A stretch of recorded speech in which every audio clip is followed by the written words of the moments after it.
శనివారం అరుణ నిద్రలేచేటప్పటికి ఆలస్యమైంది. రమోలా తనని నిద్రలేపకుండా డ్యూటీకి వెళ్ళిపోయింది. ఆ రోజు రమోలాకి ఉదయపు అనౌన్స్మెంట్లున్నాయి. 7:00కల్లా వెళ్ళిపోయింది. 2:00కి గాని రాదు. తనకు 2-8 దాకా డ్యూటీ. అరుణ లేచి మొహం కడుక్కుని ఫ్లాస్క్లో కాఫీ తాగింది. రమోలా అమ్మగారు టిఫిన్ చేసిపెట్టి పెరంబూరు వెళ్లారు. టేబుల్ మీద అన్నీ సర్ది వెళ్ళింది. సాయంత్రానికి గాని రానని. అరుణకి ఏం చేయాలో తోచడం లేదు. కొత్త ఇల్లు, కొత్త పరిసరాలు. అలా చేతిలో పుస్తకం పుచ్చుకుని కూర్చుండిపోయింది. మనసు దేనిమీద లగ్నం చేయకుండా ఉంది. ఇంతలో డోర్ బెల్ నొక్కారు ఎవరో. పోస్ట్ మ్యాన్ ఏమో అనుకుంటూ తలుపు తెరిచింది. గుమ్మంలో రాజారావు. అరుణ క్షణం పాటు అవాక్కయింది. సర్దుకుని, మీరా? రమోల లేదు అంది తడబడుతూ. తెలుసు. రేడియోకి ఫోన్ చేశాను. మీరింట్లో ఉంటారో వెళ్ళమంది. దేనికి? మీతో కొన్ని విషయాలు మాట్లాడాలి. నాకు మీతో మాట్లాడేవి ఏమీ లేవు. తలుపు ముయ్యబోయింది అరుణ. తలుపు ముయ్యనివ్వకుండా కాలు అడ్డు పెట్టాడతను. Don't behave like a child. Aruna గారు, మనం ఫ్రెండ్స్ లా విడిపోయాం. ఫ్రెండ్స్ లాగానే మాట్లాడుకుందాం. ఇది రామోలా ఇల్లు. తను మీకు స్నేహితురాలు. లోపలికి రానివ్వకుండా అడ్డు పెట్టే హక్కు నాకు లేదు. రండి, కూర్చోండి అంది అరుణ చేసేది ఏమీ లేక. That is a good girl అంటూ అతను కూర్చున్నాడు కేన్ కుర్చీలో. నేను స్మోక్ చేస్తే మీకేమన్నా అభ్యంతరమా? అడిగాడు రాజారావు. అరుణ తల ఊపింది లేదన్నట్లు. పక్కనున్న యాస్ట్రే ముందుకు జరిపింది. మీరు నమ్మకపోవచ్చు, కానీ నెర్వస్గా ఉన్నప్పుడు స్మోక్ చేస్తేనే గాని నాకు ధైర్యం రాదు. మీకు ధైర్యానికి కొదవా అన్నట్లు చూసింది అరుణ. నిన్న మధ్యాహ్నం ఎంజిఎం దగ్గరికి వెళ్ళాను. అప్పటి నుంచి నేను చాలా షేక్ అయిపోయాను. నాలో కాన్ఫిడెన్స్ చాలా మట్టుకు జారిపోయింది. సుందరం గారింటికి వెళ్ళారా? వెళ్ళాను. అందులో ఆశ్చర్యం దేనికి? మీకు ఆమెకు పడదనుకున్నాను. విరోధం పడదు. అందులో సందేహం లేదు. ఒక విధంగా చెప్పాలంటే విరోధం కూడాను. కానీ ఎన్ని చెప్పినా ఆవిడ నా గ్రాండ్ మదరు, అతను మా ఫాదరును. అందుకని వెళ్ళాను. కానీ అక్కడికి వెళ్ళాక నాకు చాలా బాధేసింది. చాలా గిల్టీగా అనిపించింది. దేనికి? ఫోటోలు పంపినందుకా? షటప్ అన్నాడు అతను విసురుగా. వెంటనే ఐఎమ్ సారీ. ఆ మాట అనుండకూడదు. నేను మళ్ళీ చెప్తున్నాను. ఆ ఫోటోలు నేను పంపలేదు. అసలు ఆ ఫోటోలు తీశారని కూడా నాకు తెలీదు. మరి? కానీ ఆ ఎంజిఎం మిమ్మల్ని గురించి, రాదర్ మన గురించి అన్న మాటలు వింటుంటే అసహ్యం వేసింది. I'm sorry. ఒక విధంగా మీ లైఫ్ నేను రూయిన్ చేశాను. మీకెలా చెప్పాలో? నా జీవితం రూయిన్ అయిందని అనుకోవడం లేదు. ఒక విధంగా ఆ పెళ్లి ఉచ్చు నుంచి నేను బయటపడినందుకు సంతోషిస్తున్నాను. మీ సోకాల్డ్ గ్రాని అందరి ఎదుట నన్ను ఎలాంటి మాట్లాడినారో మీరు ఊహించుకోలేరు. అంతకంటే రిక్షా వాళ్ళు నాజుగ్గా మాట్లాడతారు. నేను ఊహించుకోగలను. మా ఎంజిఎం నోరు నాకు బాగా తెలుసు. ఒకప్పుడు నన్ను మా నాన్నకి పుట్టలేదండి. మా అమ్మని ఇలాంటి మాటలేని వెళ్ళగొట్టింది. అందుకే నేను చాలా అప్సెట్ అయ్యాను. ఆఖరికి భాస్కర్తో కూడా మాట్లాడలేకపోయాను. అరుణ తల వంచుకుంది. ఆనాడు చుట్టూ కూర్చున్న మగవారికి, ఆడవారికి తన బాధ, అవమానం అర్థం కాలేదు. తనపై సానుభూతి కలగలేదు. కానీ ఈ రాజారావుకి తనపై సానుభూతి, తన పరిస్థితిని, నిస్సహాయతను అర్థం చేసుకుని బాధపడుతున్నాడు. ఇంతటి సెన్సిటివ్ మనిషి ఆ పని ఆ ఫోటోలు ఎలా పంపాడు? మళ్ళీ అదే ఆలోచన. రాజమండ్రి స్టేషన్లో మీ మాటలను బట్టి మీరు వీరి గుమ్మం తొక్కలేరు అనుకున్నాను. రాకపోకలు లేవనుకున్నాను. కొన్నాళ్ల పాటు లేవు. నేను పెద్దయ్యాక మళ్ళీ నేను అప్పుడప్పుడు వస్తుంటాను. మీ నాన్నగారి కోసమా? ఒక విధంగా నాకు మా నాన్నంటే జాలి, సానుభూతి. మా ఎంజిఎం అంటే కొంత ఎడ్మిరేషన్. ఎడ్మిరేషనా? అవును. ఆవిడకున్న ఆత్మబలం, విశ్వాసం వీళ్ళకెవ్వళ్ళకూ లేదు. ఆఖరికి మా తాతగారికి కూడా. ఒక్కాడది అలా కుర్చీలో కూర్చుని విక్టోరియా మహారాణిలా 3 తరాల మగవాళ్ళని గాడిదలు చేసిందంటే ఎడ్మిరేషన్ కాక మరేంటి? ఎంత నిశితంగా చెప్పాడు. ఇతనికి రాజాకి ఎక్కడా పోలిక లేదు. ఒక తండ్రికి పుట్టిన స్వభావాల్లో, రూపాల్లో ఎక్కడా పోలిక లేదు. అవును, వాడికి నాకు పోలిక లేదు. అంచేతనే పేరు చెప్పినా కూడా మీరు మా బాంధవ్యాన్ని గుర్తించలేదు అన్నాడు అరుణ భావాల్ని చదివినట్టు. మీరు మొదట్లో ఎందుకు చెప్పలేదు? అందువల్ల ప్రయోజనం ఏమిటి? మీకు అప్పటికే ఎంగేజ్మెంట్ అయిపోయింది. అది తెలిసి మీరు రాజాని మామూలంగా అన్నారు. నాకు కొన్ని విషయాలు ప్రయత్నించారు. ఆ తర్వాత చాలా అనుకున్నాను. ఆ మాత్రం కూడా నేను మాట్లాడి ఉండకూడదని. మీరు ఇంకొకరి సొత్తైనప్పుడు అది దొంగలించే హక్కు నాకు లేదు. అలాంటి పని చేసిన రోజున నేను మగవాణ్ణని అనిపించుకోను. ఒత్త పిరికి పందని. మరి మళ్ళీ చెబుతున్నాను. ఆ ఫోటోలు నేను పంపానన్న అనుమానం తుడిచిపారేయండి. ఈరోజు మీరు నమ్మకపోవచ్చు. ఆ నిజం కాలమే నిరూపిస్తుంది. మీ అమ్మగారు, నాన్నగారు ఎందుకు విడిపోయారు? ఆ రోజుల్లో విడిపోవడం లేదు. భార్యని వదిలేయడమే ఉంది. ఏ భార్య భర్తని విడిచి వెళ్ళిపోదు. వెళ్ళగొడితే, ఇంట్లోంచి తరిమితే గత్యంతరం లేక వెళ్ళిపోతుంది. మీ అమ్మగారికి అదే మర్యాద జరిగిందా? నాకు 2 ఏళ్లప్పుడు మా తాతయ్యకు చాలా జబ్బు చేసింది. ఆయనకు భార్య లేదు. మా అమ్మ ఒక్కతే కూతురు. 10,000 కట్నం ఇచ్చి పెళ్లి చేశారు తాతయ్య. పెళ్ళయ్యాక అమ్మని పుట్టింట గడప తొక్కనివ్వలేదట. తాతయ్యకి జబ్బుగా ఉంటే అమ్మ వెళతానంటే పిల్లవాణ్ణి అంటే నన్ను ఓళ్లాక్కుని పంపిందట. తర్వాత నాకు చాలా జబ్బు చేసి ఆశలు వదులుకున్నాక ఇంచుమించు కొన ఊపిరితో ఉన్న నన్ను అమ్మ దగ్గరకు తీసుకువెళ్లి వదిలి వచ్చారట నాన్న. మై గాడ్ అంది అరుణ. ఆ ఇంట్లో గాడ్ లేడు, అంతా గ్రానీయే. ఆ తర్వాత మా అమ్మ కాళ్ళ వేళ్లాబడి మళ్ళీ వచ్చింది. తన మాట వినకుండా వెళ్ళిందని రోజు రాచి రంపాన పెట్టేదట. మా నాన్నకి నోరు లేదు. ఆ ఇంట్లో మగవాళ్ళకి నోరు లేదు, మీకు తప్ప. గబాలని నాలుగు కరుచుకుంది అరుణ. అతని కళ్ళు తళుక్కుమన్నాయి ఒకసారి. కొన్నాళ్ళు నాన్న అమ్మతో పాటు అత్తవారింట్లో ఉన్నాడు. ఈ గ్రాని ఉత్తరాలు రాసి చస్తానని బెదిరించి నాన్నని వెనక్కి రప్పించుకుంది. తర్వాత ఒక విషయం మట్టుకు ఒప్పుకోవాలి. మా నాన్న మా అమ్మని నిజంగానే ప్రేమించారు. కానీ ఆయనకి తల్లిని ఎదిరించే శక్తి లేదు. అంచేత మళ్ళీ పెళ్లికి ఒప్పుకున్నారు. అప్పుడు మా గ్రాని పిల్లాన్ని స్వాధీనం చేయమని దావా వేయమని ఒత్తిడి తెచ్చిందట నాన్న మీద. అందుకు మట్టుకు ఆయన ఒప్పుకోలేదు. నీకు నీ కొడుకెంతో దానికి అంతే, నేను కేసు వేయను అన్నారట. మీ ఎంజీఎంకి మీ ఫాదర్ మీద కోపం అనుకుంటా. ఇందుకే నన్ను కూడా ఇక్కడికి తీసుకొచ్చి మా అమ్మని అనాథం చేసుంటే ఆవిడికి సుఖంగా ఉండేది. మీకు మొదటే చెప్పాను, మా ఎంజీఎం ఎవరి వ్యక్తిత్వాన్ని గౌరవించదని. ఇంతకీ మీరు? ఒకప్పుడు మా నాన్నకి నేను పుట్టలేదని, మా అమ్మ ప్రవర్తన మంచిది కాదని టామ్ చేసింది. 25 ఏళ్ల తర్వాత అదే మాటలు మీ గురించి అంటున్నప్పుడు నాకు ఆవేశం ముంచుకొచ్చింది. ఆ ముసల్దానికి ఎలాగైనా బుద్ధి చెప్పాలనిపించింది. ఎలా చెప్తారు? మీరు నన్ను పెళ్లి చేసుకుంటే ఆ ముసల్దాని నోరు మూయించినట్లవుతుంది. మీ ప్రవర్తన మంచిది కాదు, మీరు ఎవరితోనో ఉన్నారు అన్న వెధవ పుకార్లని నొక్కిపెట్టినట్లవుతుంది. అరుణ నిశ్చేష్టురాలైంది. ఇతను ఎందుక ఇక్కడికొచ్చింది? దయచేసి మీరు కుర్చీ నుంచి లేవండి అంది అరుణ ఆడపులిలా. ఏం? మీ ప్రపోజల్ వినేందుకు నేను రెడీగా లేను. మీరింక వెళ్ళొచ్చు. ఎవరో ముసలమ్మన్న మాటలకి నేను భయపడి పెళ్లి చేసుకున్నంత పిరికిదాన్ని కాను. ఇది పిరికితనం కాదు. ఈ పుకార్లు పుట్టించడంలో మీకు సుందరమ్మ గారి అసలు మనస్తత్వం అర్థం కావడం లేదు. ఇలాంటి అభాండాలు వేస్తే మీకు పెళ్లి కాక మీకు సంబంధాలు రాక బాధపడుతుంటే చూసి ఆనందించాలన్న ఒక వైకేరియస్ ప్లెజర్ ఆవిడ చేత ఇలాంటి పనులు చేస్తోంది. రేపు పెళ్లి పందిట్లో అడగని వాళ్ళది పాపంగా మీ గురించి రకరకాల కథలు చెప్తుంది. మీ అమ్మా నాన్న తలెత్తుకోలేని మాటలు అంటుంది. కుక్క ముట్టుకున్న కొండ. ఈ మాట ఆవిడ అంటున్నప్పుడు నాకు బుర్ర బద్దలు కొట్టాలనిపించింది. కొట్టకపోయారా? కొడుదును. అందువల్ల మీకు మంచి జరిగితే ఆవిడ బుర్ర పచ్చడి చేసి నేను జైలుకి వెళతాను. అందువల్ల మీ మీద పడ్డ ఈ అపవాదు పోదు. మీకు నా మీద ఎందుకింత అక్కరా? అది ఆ పెళ్లిలో పేరు అడిగిన రోజునే మీరు గ్రహించుకుని ఉండాలి. కానీ ఈనాడు మిమ్మల్ని ప్రేమతో పెళ్లి చేసుకోమని అర్థించడం లేదు. తెలుసో తెలియకో నేను ఈ అపవాదికి కారణం అయ్యాను. అది పెళ్లి చేసుకుంటే తప్ప మాసిపోదు. నేను ఒప్పుకోకపోతే? నేను రాజాని కాదు, చేతులు ముడుచుకుని కూర్చోవడానికి. అన్ని వైపుల నుంచి వ్యూహం పన్ని అందరినీ నా వైపుకు తిప్పుకొని ఈ పెళ్లికి ఒప్పించగలను. చూద్దామా ఎవరు గెలుస్తారో? నేనే గెలుస్తాను. దానికి పందెం కాయనక్కర్లేదు. కానీ ఒక విషయం, మిమ్మల్ని పెళ్లి చేసుకున్నా మీరు ఉద్యోగం మానక్కర్లేదు, నా దగ్గర ఉండనక్కర్లేదు. ఎందుకని? ఆ ఫోటోలో నేను పంపానన్న సంశయం తీరేదాకా మన మధ్యన అనుమానాల నీడలు ఉంటూనే ఉంటాయి. ఈ నీడ అలా ఉన్ననాళ్ళు మనం ఒకరినొకరం అర్థం చేసుకోలేం అన్నాడతను తాపీగా. తనేదో ఇతన్ని పెళ్లి చేసుకోవడానికి సమ్మతించినట్లు ఏంటితని ధోరణి అనుకుంది అరుణ. నిన్న సుశీలను చూసారా? అడిగింది అరుణ. అరుణకి సుశీల చాలాసార్లు జ్ఞాపకం వస్తోంది. ఎలా ఉందో అని. చూశాను. Is she happy? అడిగింది ఆదుర్దాగా. హ్యాపీనెస్కి అర్థం ఏంటి? అది కాదు, దాని మొహాన్ని బట్టి. మీరు పెళ్లికొచ్చినప్పుడు ఆనాడు పద్మ పెళ్లిలో ప్రజెంట్ల లిస్టు రాసుకుంటున్నప్పుడు ఏం చీర కట్టుకున్నారు? ప్రశ్నకి ఇంకో ప్రశ్న అడుగుతున్నారా?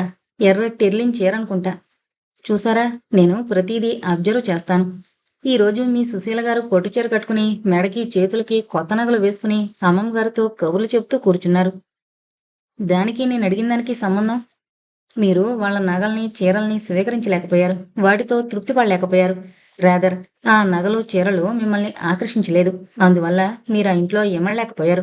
సుశీల గారికి ఆ ఇబ్బంది ఉండదనుకుంటా. అరుణ ఇబ్బందిగా కదిలింది. మీ ముఖంలో ఒక అశాంతి అసంతృప్తి నాకు చాలాసార్లు కనిపించాయి. అవన్నీ మీరు ఊహించుకుంటున్నారు. నో, మీ కళ్ళల్లో ఆ కదలిక లేకపోతే నేను మిమ్మల్ని ప్రత్యేకంగా గమనించి ఉండేవాణ్ణి కాదు. నన్ను పొగిడి బోల్తా కొట్టిద్దామని అనుకుంటున్నారా? ఒక తల్లికి పుట్టిన మీ అపాచెల్లెల్లో వ్యత్యాసం చెప్పడానికి ఇవన్నీ ఎత్తాను. సుశీల గారి కళ్ళు తెల్లగా ప్రశాంతంగా ఉన్నాయి. ఆ కళ్ళల్లో అశాంతి లేదు, తృప్తి కనిపించింది. నిన్న మా ఎంజీఎం నన్ను ముందు 4 దులిపేసి ఆ పైన నగలు చీరలు చూపించింది. మీరంత ఓపిగ్గా ఎలా చూశారు? దానికి కారణం ఉందిలేండి. ఆవిడ మీ పెళ్లి శుభలేఖ చూపేసరికి నాకు నవ్వు ఆగింది కాదు. బలవంతాన ఆపుకున్నాను. అది శుభలేఖ అనుకోలేదు. అన్నం తినే అరిటాకు అనుకున్నాను. What a bad taste! మీరెలా ఒప్పుకున్నారు ఆ వల్గర్ డిస్‌ప్లేకి? వాళ్ళు నా అభిప్రాయం అడగలేదు. నాకు సింపుల్‌గా, నీట్‌గా ఉండే కార్డు వెయ్యాలని అనిపించింది. మా ఫ్రెండ్ పెళ్లికి పసుపు, కుంకుమ, సన్నని మంగళసూత్రం, నవ్వే చంద్రుడి నుండి పూల జల్లులు ఆ కార్డేనా? మీరు చూసారా? మొన్న పద్మ పెళ్లికి శాంపిల్ కోసం తెచ్చాను. చాలా అందంగా ఉంది. అలాంటిది వేయమన్నాను. కానీ భాస్కర్ బాబాయ్ గారు ఏనుగంబారి కావాలన్నారు. నవ్వుతూ అన్నాడతను. అరుణకి మళ్ళీ అనిపించింది. ఇంతటి ఫైన్ టేస్ట్ ఉన్న ఈ మనిషి ఆ పని ఎలా చేశాడు? ఆ ఒక్క పని అతను చేయకుండా ఉంటే బలవంతాన అణుచుకుంది ఆలోచనల్ని. రేపు నేను పెళ్లికి ఉండిపోతున్నాను. పెళ్ళంతా చూసి ఎల్లుండి ఎలా జరిగిందో ప్రత్యక్ష వ్యాఖ్యానం చేస్తాను. మీ రేడియో భాషలో. నాకు ఇంట్రెస్ట్ లేదు. మీకుండకపోవచ్చు. మా ఎంజీఎం సమయానుకూలంగా పెళ్లి కూతుళ్ల మార్పు ఎటువంటి కథలుగా చెప్తుందో వినాలనుంది.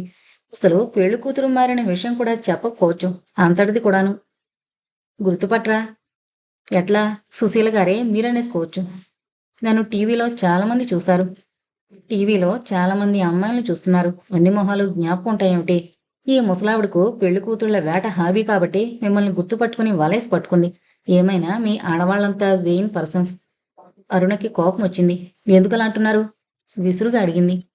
మిమ్మల్ని మద్రాసు జనాభా అంతా జ్ఞాపకుంచుకుంటారని అనుకోవడం వ్యానిటీ కదా? అరుణ్ గారు, నా ఊహ 99 పాళ్ళు నిజమవుతుంది. ఎల్లుండి మీరే ఒప్పుకుంటారు. మా ఎంజీఎం సాధ్యమైనంత దాకా సుశీల గారు మీరే అన్నట్లు ప్రవర్తిస్తుంది. మరి దగ్గర వాళ్ళకి మీ గురించి చిలవలు పలవలల్లి మంచి స్కాండల్స్ ప్రచారం చేస్తుంది. ఈ రెండు ఎలా చేస్తుందో కళ్ళారా చూసిగాని వెళ్ళను. పెళ్లికి మిమ్మల్ని ఉండమన్నారా? ఉండమనే అంటుంది. తాతగారి ముందు, నాన్న ముందు బలవంతం కూడా చేస్తుంది. కానీ లోపల నేను ఉండకుండా వెళ్ళిపోతే బాగుండని కోరుకుంటూ ఉంటుంది. ఈసారి ఆవిడ కోరిక నెరవేరదు. ఆవిడికి ఆశాభంగం కలగక తప్పదు. ఎందుకని?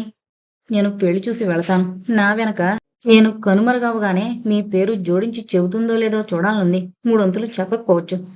ఏం? మీకు నాకు సంబంధం ఉండుంటే అది ఆమె పరాజయానికి చిహ్నం. అంచేత మీ మీద అల్లబోయే కథలో మూడో వ్యక్తి ఉంటాడు. నేనుండను. అది అన్యాయం కదా? మా ఎంజీఎం డిక్షనరీలో అటువంటి మాటకు తావు లేదు. ఆమె మార్గానికి అడ్డొస్తే నిర్దాక్షిణ్యంగా మాటలతో పనులతో చిత్తు చేస్తుంది. తనింట్లో పురుడు పోసుకున్న కోడలికి తన కొడుక్కి పుట్టిన మనవణ్ణి నన్నే ఎవరికో పుట్టానన్న మామకి ఇదో లెక్క కాదు.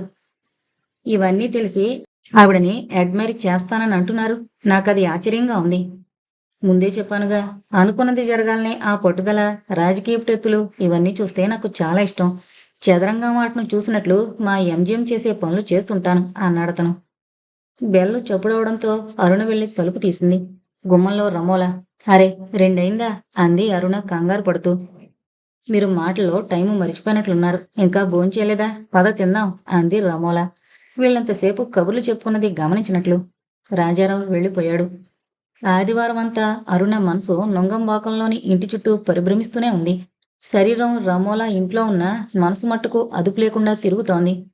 కళ్యాణ మండపం ఏ వైపు కట్టాలో, ఎలా అలంకరించాలో అమ్మమ్మగారు పురమాయించి చెబుతున్నప్పుడు తను పక్కనే ఉంది. ఇద్దరు ఫ్లాష్ కెమెరాలతో ఫోటోలు తీయాలన్నారు. మూవీ కెమెరా కూడా కావాలని ప్రయత్నం చేయమన్నారు.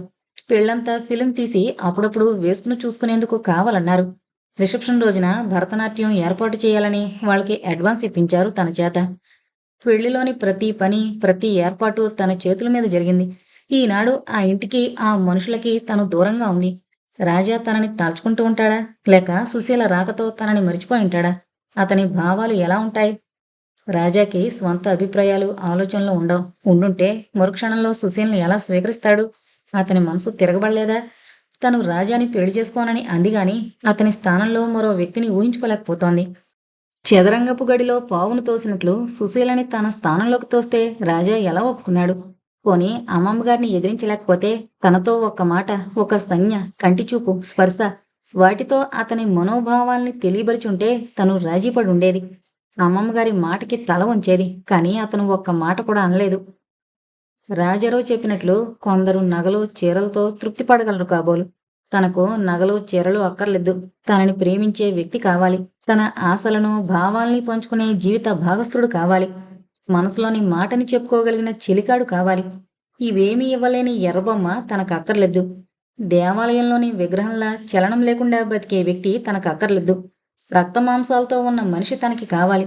అటువంటి వ్యక్తి దొరికేదాకా తాను వేచి ఉండగలదు. తనకి ఉద్యోగం ఉంది. స్వతంత్రంగా బ్రతకగల అవకాశం ఉంది. ఒకరికి బానిసగా ఉన్న వ్యక్తి చేతికి తన స్వేచ్ఛని అప్పగించలేదు. పెళ్లి ఆదివారం నాడు కావడం చేత అరుణకి కొంత సుఖంగా ఉంది. లేకపోతే రేడియోలో అందరూ తన వంక అర్థవంతంగా సానుభూతితో చూడడం భరించలేకపోయేది. చాలామంది తనని ఆ పెళ్ళికొడుకు చేసుకోనని అన్నాడని అనుకుంటున్నారు. నిజానికి తనే అతనిని చేసుకోనని చెప్పింది. ఇంత సంపద, ఇంతటి హోదా, చదువు గల వ్యక్తిని కట్నం లేకుండా చేసుకుంటానన్న యువకుణ్ణి మతి ఉన్న ఆడపిల్ల ఎవరూ తిరస్కరించదు. తనకి మతి లేదా? లేకపోవచ్చు. అందరూ తృప్తిపడే వాటితో తనకి తృప్తి కలగకపోవచ్చు. మంగళవారం నాడు అరుణ ఇంటికి వెళ్ళింది. సావిత్రమ్మ గారు ఒకసారి కూతురు వంక చూసి కళ్ళనీళ్లు కుక్కుని ఊరుకున్నారు. అరుణ ఎవరినీ పలకరించకుండా తన గదిలోకి వెళ్ళింది. బట్టలు బీరువాలో యథాస్థానంలో సర్దుకుంది. గది వదిలి బయటకు రావాలంటే అరుణకి భయంగా ఉంది. తల్లి ఏమంటుందో అని. చిన్న చెల్లెలు రాణి కాఫీ తీసుకొచ్చిచ్చింది. అమ్మయ్య అనుకుంది అరుణ. తల్లికి కొద్ది కొద్దిగా ఆగ్రహం చల్లారుతోంది. సుశీలకి ఎలా ఉందే అడిగింది అరుణ. అక్కకి ఎన్ని చీరలు అనుకున్నావు? అబ్బా, ప్రజెంట్లు బోల్డన్ వచ్చాయి. పెళ్లిలో అందరూ నిన్నే అడిగారు అంది రాణి. అలాగా, నాన్నేరి అడిగింది. అమ్మమ్మ గారింటికి వెళ్లారు, కారు వచ్చింది అంది గర్వంగా. అక్క, మరేమోనే, పెళ్లిలో అంతా అమ్మ ఏడుస్తూనే ఉంది. నాన్న కూడా ఎలాగో ఉన్నారు. అరుణ మాట్లాడలేదు. ఎందుకు అని అడగలేదు. అమ్మమ్మ గారు నాకు బుల్లక్కకి పొట్టుపరికి నీళ్ళు కొన్నారు, చూపించినా? ఉత్సాహంగా పెట్టి తీసి పొట్టుపరికి నీళ్లు తీసుకొచ్చింది. అరుణ కుతూహలంగా చూసింది. క్షణంసేపు నిర్ఘాంతపోయింది. తనకు మొదటి రోజు పెట్టిన పొట్టుచీర, దాన్ని వెనక్కి తిప్పికొట్టింది పనివాళ్ళకిచ్చుకోమని. అది చింపి చెల్లెళ్ళిద్దరికీ పరికిణీ జాకెట్లు కుట్టించారు. అరుణకి రాజారావు మాటలు జ్ఞాపకొచ్చాయి. నిజంగా ఈ ముసలావిడికి రాజకీయపుటెత్తులు బాగా తెలుసు. ఈ చీర కావాలని ఆవిడ 2 ముక్కలు చేసింది. అంటే తన జీవితం కూడా 2 ముక్కలు చేస్తుందా? 2గా చించుతానని భావగర్భంగా చెప్తోందా? తను అనవసరంగా లేనిపోని ఊహించుకుంటోంది. చీర వృధా పోతుందని, మళ్ళీ ఖర్చెందుకని కుట్టించుంటుంది. కానీ సుందరమ్మ గారు ఖర్చుకు వెనకాడే మనిషి కాదే. అక్క బాగుందా? అక్కంటే అమ్మమ్మగారికి చాలా ప్రేమ. ప్రేమంటే ఏంటే? నవ్వుతూ అడిగింది అరుణ. ఈ 7 ఏళ్ల పిల్లకు ప్రేమనే మాటకు అర్థమేం తెలుసు? ఏమో, అక్కడ అందరితో అమ్మమ్మగారు చెప్పారు. అది విని నీకు చెప్పాను. అలాగా? అక్క, బావ చాలా మంచివాడు. ఆ మాట బావ చెప్పారా? కాదు, అమ్మమ్మగారు చెప్పారు. చిన్నక్క, బావ చాలా మంచివాళ్ళట. నువ్వు ఆగిపోయింది రాణి. అరుణ మరి ప్రశ్నించదలుచుకోలేదు. ఈ ముసలావిడ తన క్యాంపెయిన్ మొదలెట్టిందన్నమాట. ఆ రాత్రి తండ్రొచ్చాక అరుణ భోజనానికొచ్చింది. తల్లి నిశ్శబ్దంగా వడ్డించింది. అరుణ కూడా మాట్లాడకుండా భోంచేసింది. ఆ రాత్రి అరుణతో తండ్రి ఈ మాట ఆ మాట మాట్లాడాడు. సంభాషణలో రాజారావు గురించి ఆయన 2-3 సార్లు ప్రశంసాపూర్వకంగా అనడం వింది అరుణ. దానికి కారణాలు వెతుకుతోంది. కానీ ఆయన మామూలుగానే ఉన్నాడు. నాన్న, సుశీల సంతోషంగా ఉందా అడిగింది అరుణ. ఉందమ్మా, దానికి ఏ లోటు లేదు. ఒక్క నీ గురించి చింత తప్ప. నేను బాగానే ఉన్నాను. నాకేం? నీ స్థానంలో తానొచ్చానని బాధపడుతోంది. పెళ్ళికొచ్చిన వాళ్ళంతా. నేను బాధపడడం లేదు. నన్ను రకరకాలుగాను ఉంటారు. ఆ సుందరమ్మగారు మరీను నలుగురిలో కుక్క ముట్టుకున్న కొండ అంది. ఆవిడన్ని మాటలంటుంటే నా తల్లి ప్రాణం కొట్టుకుపోయింది. బావురు మంది సావిత్రమ్మగారు కూతుర్ని పట్టుకుని. మనం తప్పు చేయనప్పుడు బాధ దేనికి? ఆవిడ నోరు మంచిది కాదని అందరికీ తెలుసు. అవుననుకో, పిల్ల తల్లిని. నేనక్కడ ఉండగా క్షణక్షణానికి పుండుకెలికినట్టు నిన్ను నానా మాటలంది. నేను నోరెత్తితే ఈ పెళ్లి కూడా ఆగిపోతుందని నోరు మూసుకున్నాను. అరుణ, ఎంత అపవాదు తెచ్చుకున్నావో తెలుసా? పంతానికి పోయి నీ జీవితాన్ని నలుగురి నోళ్లలో పడేట్లు చేసుకున్నావు. అమ్మా, నేను అన్నింటికీ తల వంచి పెళ్లికి ఒప్పుకున్నాననుకో, అప్పుడు మటుకు నన్ను ఈ మాటలందా? అప్పుడు మరీ అవమానం. అలాంటి పిల్లని ఎట్లా చేసుకున్నావని నలుగురు గడ్డి పెట్టేవాళ్ళు. నీకా భయం అక్కర్లేదు. ఆవిడకు గడ్డి పెట్టే మొనగాడింకా పుట్టలేదు. ఆ పెద్ద కోళ్ళకి తన చేత్తో పురుడు పోసి మనవడు తన కొడుకు పుట్టలేదని అందట. ఆ రాజారావు చాలా మంచి పిల్లాడు. చాలా కలుపుగోలుతనంగా పందిట్లో అంతా తానే తిరిగాడు. అందరూ ఎవరని అడిగారు. ఆవిడ ఏం చెప్పింది? మనవడని చెప్పింది. బయట ఊళ్ళో చదువుకున్నాడు. తాతగారి దగ్గర పెరిగాడని చెప్పింది. మరో కోడలున్నట్లు చెప్పలేదా? ఇతను ఆనందం గారి మొదటి భార్య కొడుకని చెప్పలేదా? చాలా మందికి తెలీదు. మరి దగ్గర వాళ్ళకి మనకి తప్ప అంది సావిత్రమ్మగారు. తల్లి తనతో రాజీపడి మాటలు కలపడం చాలా సంతోషంగా ఉంది. రాజారావు పెళ్ళైన మరనాడు తన దగ్గరకు వస్తాడని ఎదురు చూసింది. అతను రాలేదు. పెళ్లికొండి ఆ విషయాలు తనకి చెబుతానని ఎందుకని రాలేదు? అమ్మమ్మగారు ఎలా మాట్లాడుంటుంది? ఆ మాటలు అతను ఎలా వర్ణించి చెబుతాడో వినాలనుంది. అరుణకి రోజులు భావరహితంగా జరిగిపోతున్నాయి. రేడియోకి వెళుతోంది, వస్తోంది. కానీ జీవితంలో ఏదో వెలితి ఫీల్ అవుతోంది. పూర్వంలా పుస్తకాలు చదవలేకుండా ఉంది. చదువుదామని ప్రయత్నించినా మనసు లగ్నం చేయలేకుండా ఉంది. ఈ సుందరమ్మ గారి వల్ల తన జీవితం పల్టీలు కొట్టి మళ్ళీ యథాస్థితికొచ్చింది. అంతకు మునుపు రేడియో, ఇల్లు, సినిమాలు, పుస్తకాలు వీటిలో తనకి ఒక పరిపూర్ణత, క్రమత కనిపించేది. బస్ కోసం వెయిట్ చేయడం, బస్సు రద్దీగా ఉన్నా తోసుకునెక్కడం, మనుషులు తాకుతున్నా బస్సులో నిల్చోవడం, ఇవన్నీ ఏ ఆలోచన లేకుండా క్రమంగా జరిగిపోయేవి. కానీ ఈ రోజుల్లో బస్సులో తోసుకుని ఎక్కుతున్నప్పుడు రాజా పక్కన కూర్చుని రోడ్లు తిరగడం, సుందరమ్మ గారు ఎయిర్ కండిషన్ కారు తన కోసం ప్రత్యేకంగా పంపడం, తను ఎంత వద్దని రిక్వెస్ట్ చేసినా ఎలాగోలా కారు పంపడం, ఇవన్నీ జ్ఞాపకం వస్తున్నాయి. తన జీవితం ఎందుకలా అయింది? ఒక్కసారి చిచ్చుబుడ్డిలా పైకెగిరి మళ్ళీ మామూలైపోయింది. ఈ మామూలు జీవితానికి తాను అలవాటు పడలేకుండా ఉంది. ఈ మధ్య అరుణ రమోల ఇంటికి తరచూ వెళుతోంది. రమోల కబుర్లు, వాళ్ళ అమ్మగారి ఆదరం తనని సేద తీరుస్తున్నట్లుగా ఉన్నాయి. ఇంట్లో తల్లి తన పెళ్లి మాట ఎత్తకుండా ఉండదు. సుందరమ్మ గారు తల్లికి బాగా నూరు పోస్తోంది. ఎవరినో ఒకరిని వెతికి అరుణకి పెళ్లి చేసేయమని. కావాలంటే ఆవిడ కట్నం కూడా ఇస్తుందట. ఆవిడ అలా అనడం కేవలం తనని అవమానించడానికి, చిన్నపుచ్చడానికే తప్ప ఆమె అభిమానం వల్లనూ, ప్రేమ వల్లనూ కాదని అరుణకి తెలుసు. నీ కూతురు దారిని పోయే దానయ్యని కట్టుకుంటానందిగా, ఎవరినో ఒకరిని వెతికి ముడెట్టేయండి. లేకపోతే మంచి రోజున మనవణ్ణి ఎత్తుకోవాల్సి వస్తుంది అందట ఒకరోజు సావిత్రమ్మ గారితో. ఇంటికొచ్చి సావిత్రమ్మ గారు తెల్లవార్లు ఏడుస్తూనే ఉంది. నా కడుపున చెడబుట్టావు. నీ వల్ల ఎంత మాట పడ్డానో చూడు. ఎవడో ఒకరిని చేసుకుని మమ్మల్ని గట్టికించు అంది తల్లి కసిగా. ఆవిడ నోరు మనకి బాగా తెలుసు. ఆవిడ మాటలు పట్టించుకోకు. నువ్వు ఆ రెమోలతో తిరక్కు. అది బరితెగించింది. నీకెవరు చెప్పారు? రమోల ఎవరితో తిరిగిందో నువ్వు చూసావా? అడిగింది అరుణ తీవ్రంగా. దానివల్లే నువ్వు ఇలా అయ్యావు. అమ్మమ్మగారు ఆనాడే చెబితే నేను నమ్మలేదు. నువ్వు వాళ్ళ ఇంటికి వెళితే ఊరుకోను. ఏం చేస్తావో చేసుకో. నేను రమోల వాళ్ళ ఇంటికి వెళ్ళడం మాను. మీరు కావాలంటే వచ్చి చూసుకోండి. ఆ ఇంట్లో వాళ్ళమ్మ రమోల తప్ప మరో మనిషి లేడు. ఆ పెళ్లి 4 రోజులు నేను వాళ్ళింట్లోనే ఉన్నాను. ఆ 2 రోజులు ఆ రాజారావు నీ కోసం వచ్చాడటగా. వస్తే ఆయన్నే చేసుకోకూడదా అని. ఆ అబ్బాయికేం మంచి ఉద్యోగం, మంచి కుటుంబం. సుందరమ్మ గారు అతనికి చెప్పి ఒప్పిస్తారట. ఆవిడ ఒప్పించినా నేను చేసుకోదలుచుకోలేదు. ఎందుకని? అతనంటే ఇష్టపడే కదా ఆ ఫోటోల్లో దిగారు. తీరా పెళ్ళొద్దంటావేం? నీకేమన్నా దెయ్యం పట్టిందా? దెయ్యం లేదు, భూతం లేదు. నేను ఎవరినీ పెళ్లి చేసుకోను. చేసుకోక ఇలా రోడ్లంటూ తిరుగుతావా? ఆ సుందరమ్మ గారు రోజూ పొడిచి చంపుతుంటే కుళ్ళి చేస్తున్నానే. అయితే వాళ్ళింటికి వెళ్ళకు. అక్కడ నీ చెల్లెలుందే, దానికోసం వెళ్ళొద్దా? ఎందుకు? పెళ్లి చేసుకుంది. మొగుడు, అత్తగారు, అమ్మమ్మగారు అంతా ఉన్నారు. నువ్వెందుకు మధ్యలో? ఆవిడ పిలిచినా వెళ్ళకు. కారు పంపుతారే, ఎట్లా రానండావు? ఆ ముసలావిడకు కాళ్ళు లేవు, చేసే పనులు లేవు. నిన్ను పిలిచి నా గురించి హింసిస్తేనే గాని ఆమెకు తృప్తిగా ఉండదు. నువ్వు వెళ్ళకు. ఎట్లాగే? నువ్వు బాగానే చెబుతావు. దానికి వేవిళ్ళు, ఒకటే వాంతులు. పక్క మీద నుంచి లేవలేదు. మీ పిల్లకి వేవిళ్ళైతే మీరు చూసుకోకపోతే ఎవరు చూసుకుంటారు? నేను ముసల్దాన్ని అంటుందావిడ. వెళ్ళకపోతే ఎలాగే? అరుణ జవాబు చెప్పలేదు. అప్పుడే 3 నెలలైందే సుశీలకి పెళ్ళయి. సుందరమ్మ గారు ఎన్నిక చేసిన పాడి పశువు తొందరగానే పిల్లల్ని కనబోతోంది. ఆవిడ ఆనందంతో ఉక్కిరిబిక్కిరవుతుండాలి. ఇంకేం? ఆవిడ కోరిక నెరవేరిందిగా. ఎవరెలా పోతే ఆవిడకేం? అడిగింది అరుణ. మనమిప్పుడు పరాయి వాళ్ళం కాదుగా.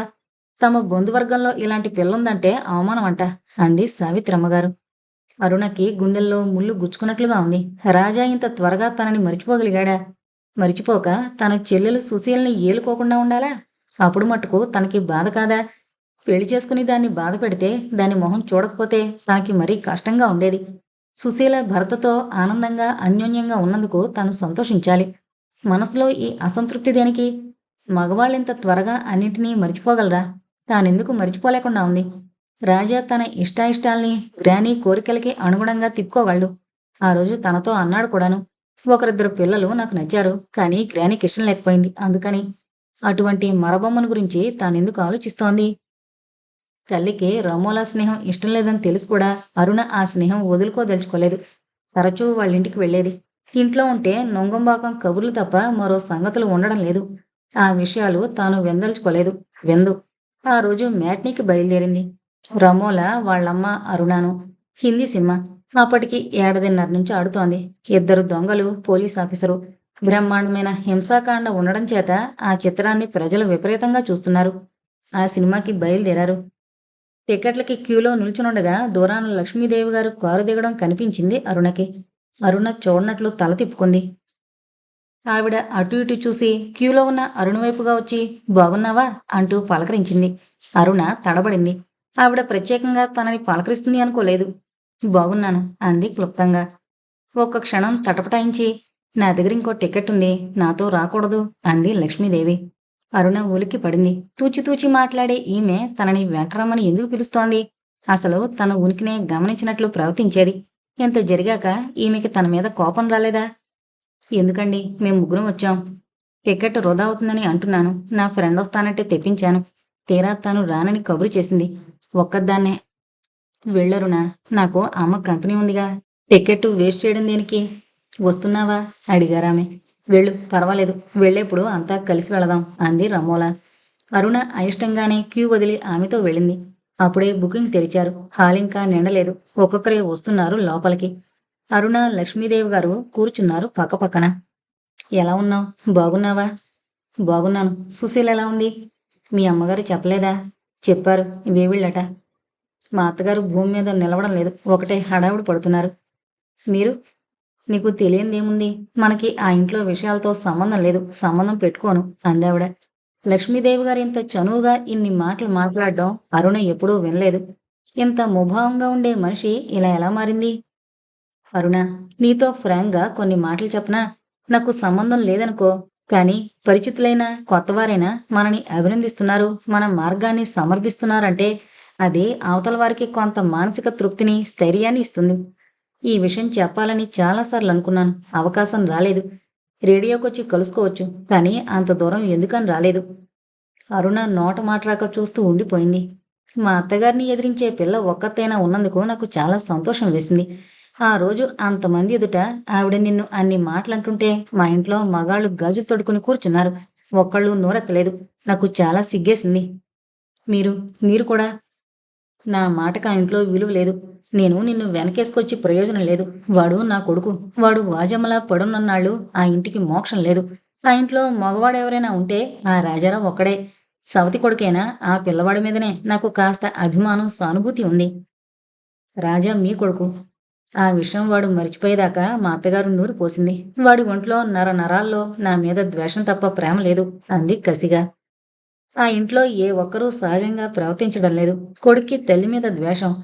తల్లికి కొడుకు చేతగానివాడన్న తేలిక భావం. రాజా ఆఖరి రోజున అన్న మాటలు జ్ఞాపకం వస్తున్నాయి.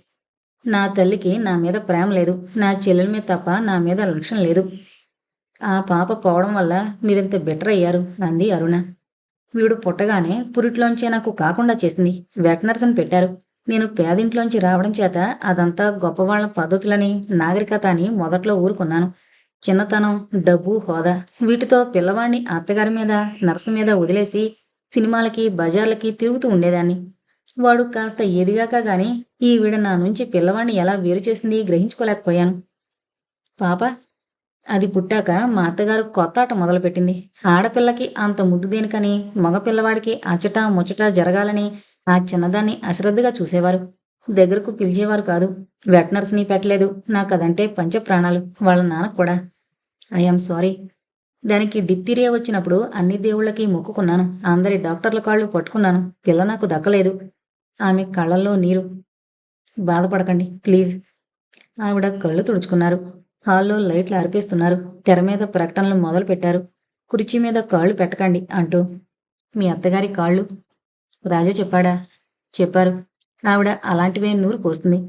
అడుగులు వేస్తున్నప్పుడు నడక నేర్చుకుంటున్న మెట్ల మీద అడ్డంగాని ఆరేళ్లవాడికి చిన్నగేటు దేనికి? మేడ మెట్ల మీద నుంచి బంతి దొర్లించొద్దని అనేకసార్లు చెప్పేదాన్ని. వాడు నా మాట వినేవాడు కాదు. ఆవిడ కాళ్ళు నా నిర్లక్ష్యం వల్ల, అది కూడా వాడి మీద ప్రేమ లేకపోయిందని నూరు పోస్తుండేవారు. దీనివల్ల ఆవిడకు కలిగే లాభం? అహంకారం, తన మాట చెల్లాలనే పట్టుదల. నన్ను పేదింట్లోంచి తెచ్చుకున్నారు. రోజూ మా వాళ్ళు గతిలేని వాళ్ళని సాధించేది. మీరు ఎదిరించకపోయారా? కొత్తలో జవాబు చెప్పేదాన్ని. నాకు పెద్దదానికి పట్టిన గతే పడుతుంది అంటూ బెదిరించేవారు. మీ వారు? ఆ ఇంట్లో మగవాళ్ళకి నోరు లేదు. మా వాళ్ళకి నా డబ్బు అవసరం. నాకు వేరే చోటు లేదు. అందుకని మొండి తేలిపోయాను. పాప పోయాక నాకు ఆవిడ మీద పగ, ద్వేషం పెరిగిపోయాయి. ఉన్న ఒక్క పిల్లవాడిని నాకు కాకుండా చేసింది. నేను పిల్లల్ని కంటానికే తప్ప ఎందుకూ పనికిరాను. నాకు ఆ ఇంట్లో విలువ, గౌరవం ఏమీ లేదు. ఆవిడ మీద ఎలాగైనా ప్రతీకారం తీర్చుకోవాలి. ఏం చేశారు? అడిగింది అరుణ. నువ్వు చిన్నపిల్లవి. ఈ విషయాలు చెప్పకూడదు. పర్వాలేదు. ఈ రోజుల్లో మా అత్తగారికి తెలియకుండా ఆయనకి వాసెక్టమీ చేయించాను. పిల్లపోయిన దుఃఖంలో నేను పిచ్చిదానయిపోయాను కొన్నాళ్ళు. అప్పుడు బొంబాయి, పూనా అలా వెళ్ళాం. పూనాలో చేయించాను. దేనికి? ఆశ్చర్యంగా అడిగింది. ఎంతమంది పిల్లలు పుట్టినా ఆవిడ నా దగ్గర నుంచి లాక్కుంటుంది. మగపిల్లవాడైతే ఆవిడకు కావాలి. ఆడపిల్లయితే నిర్లక్ష్యంగా చూస్తుంది. నన్ను పిల్లల్ని కనే యంత్రంలా ఆమె చూసినప్పుడు ఆ పిల్లల్ని కనకుండా ఆవిడ మీద కసి తీర్చుకోవాలనుకున్నాను. మీరు చేయించుకోలేకపోయారా? నేను చేయించుకుంటే ఆవిడ మళ్ళీ మూడో పెళ్లి చేస్తుంది అంది లక్ష్మీదేవి గారు. అది ఎయిర్ కండిషన్ థియేటర్. చల్లగా హాయిగా ఉండాలి. అయినా అరుణకి ఉక్కబోస్తోంది. హాల్లోంచి బయటికి వెళ్ళిపోవాలనిపించింది. మీరు చేసిన దానికి విచారిస్తున్నారా? "ఉహుం, లేదు. కళ్ళెదురుగుండా కన్నకొడుకుండి వాడు నన్ను లక్ష్య పెట్టకుండా లోలోన అసహించుకుంటూ తిరుగుతుంటే ఆ బాధ అనుభవిస్తేనే గాని అర్థం కాదు. దానంత నరకం అది తప్ప మరొకటి లేదు. మీరు ఆయన్ని తీసుకుని వెళ్ళిపోవచ్చుగా. ఎక్కడికి? ఆయనకి ప్రాక్టీస్ లేదు. ఉద్యోగం చేయలేరు. ఆ ఆస్తంతా సుందరమ్మ గారి పేరుంది. అందులో మాకు చిల్లి గవ్వరాదు బయటికి వెళితే. మీ స్వంత ఖర్చులకి 2 ఇళ్లద్దెలు మా స్వంత ఖర్చుకి విడిగా ఇస్తారు. అందులోనే మిగిల్చి మా వాళ్ళకి పంపుతాను. డబ్బుకి దానికి లోటుండదు. కానీ అన్నీ ఆవిడ చెప్పినట్లు జరగాలి. ఏ కాస్త తేడా వచ్చినా పెద్ద సీన్లు, ఏడుపులు, పెడబొబ్బలు, తిట్లు. అందుకనే సాధ్యమైనంత వరకు ఎందులోనూ కల్పించుకోను. నాకు సినిమాలు, ఆయనకు క్లబ్సు. తరచూ చూస్తారా? ఇంచుమించు రోజూ సినిమా చూస్తాను అందావిడ. ఆట మొదలుపెట్టారు. అరుణ మనసు ఆట మీద నిలవడం లేదు. అవన్నీ ఈవిడ తనకెందుకు చెప్పింది? తను ఆ ఇంటి కోడలు కాబోతున్నప్పుడు ముభావంగా ఉండి ఈరోజు ఎందుకు చెబుతోంది? పైకి మర్యాదగా ఉంటూ ఒక కప్పు కింద బతికే మనుషుల్లో ఇంతటి కక్షలు, కార్పణ్యాలు ఉంటాయా? మీకు రాజా మీద ప్రేమ లేదా? జాలి లేదా? అడిగింది అరుణ. ఉంది. కానీ వాడికి తల్లిదండ్రుల ప్రేమ అక్కర్లేదు. వాళ్ళ జాలక్కర్లేదు. వాడు గ్రానీ చేతిలోని చందనపు బొమ్మ. ఇవన్నీ మీరు నాకెందుకు చెప్తున్నారు? అప్పుడు చెప్పక ఈనాడు? డబ్బు కోసం, డబ్బుని చూసి భ్రమసి నేను ఈ ఇంట్లో పడ్డాను. నువ్వు అందుకే వచ్చావనుకున్నాను మొదట్లో. కానీ ఆ రోజు నువ్వు తిరగబడినప్పుడు నేను చేయలేని పని నువ్వు చేశావన్న ఎడ్మిరేషన్ కలిగింది. నువ్వు తప్పు చేయలేదు. సరైన మార్గంలోనే నడిచావు అని చెప్పడానికి ఈ గాథంతా చెప్పాను. నువ్వు చేసిన దానికి ఎప్పుడూ విచారించకు. రాజా చేయి జారిపోయాడని బాధపడకు. వాడు నీకు తెగినవాడు కాదు. రాజా నా కొడుకే అవ్వచ్చు. అసమర్థుడైన మగవాణ్ణి కట్టుకున్న స్త్రీ రోజూ చస్తూ ఉంటుంది. అలాంటి నిత్య మరణం కంటే పెళ్లి లేకుండా ఉండడం నయం. ఒక రిక్షావాణ్ణి కట్టుకున్నా ఎంతకంటే స్వేచ్ఛ, స్వతంత్రం ఉంటుంది అంది లక్ష్మీదేవి గారు. మిమ్మల్ని తప్పుగా అనుకున్నాను అంది అరుణ తన భావాల్ని ఎలా మాటల్లో చెప్పాలో తెలియక. నువ్వే కాదు, చాలామంది నాకు టెక్కు, గర్వం అనుకుంటారు. నాకు వేరు గతి లేదని, బానిసనని లోకానికి చెప్పి ఏం ప్రయోజనం? అది బయటికి చెప్పినాడు సానుభూతి చూపరు. నన్ను తేలిక చేస్తారు. ఈ గర్వం, టెక్కు వంటి ముసుగు వేసుకుంటే భయపడతారు, గౌరవిస్తారు అంది లక్ష్మీదేవి గారు.